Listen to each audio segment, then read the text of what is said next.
السلام علیکم ملګرو.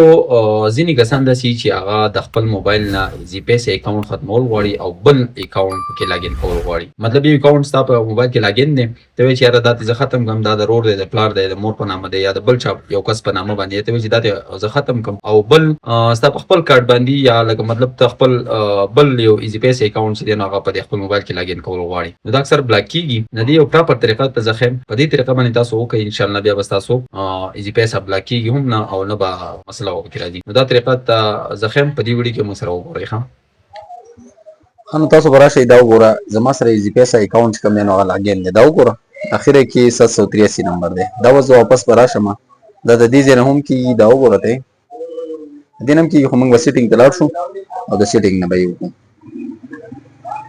دې کې راشه، دا وګوره ایپ منیجمنټ یا به ایپس دا به کلیک کې، په دې کې دا ایپس لیست، په دې کې به راشي ایزي پیسه ته. دا وګوره ایزي پیسه، دا به کلیک کې، په دې کې دا وګوره سټوریج اینڈ چیکینګ، دا به کلیک کې، په دې کې به دا کلیر کې مکمل به کلیر کې، دا به ډیلیټ بیا کلیک کې، دنه به واپس لاړ شي، واپس ایزي پیسه ته به اوس راشي. دا وګوره ایزي پیسه به اوپن کې، دې ټیم کې به تاسو اوس دا به الاو کې، الاو به کلیک کې، بیا به الاو کې، دلته اوس تا چې کوم نمبر دی هغه نمبر به ورکړي.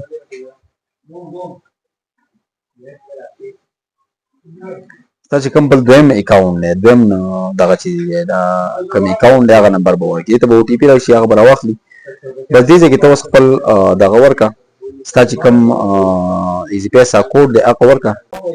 ښه نو دا لوکیشن غواړي، لوکیشن به تاسو ته آن کوي، چې لوکیشن کله آن کوي بس بیا به خپل کوډ ورکوي، د هغې نه بعد به دا بالکل په اسانه باندې لاګین شي. نو دغه ته تاسو لوکیشن به چې تاسو آن کوي، دغه نه بعد بس بیا خپل کوډ ورکوي، نو بس بیا به ستا ایزي پیسه لاګین شي. دغه ښه اسانه طریقه ده، او نور داسې مزید ویډیوز لپاره موږ ځان سره خامخا فالو کوئ.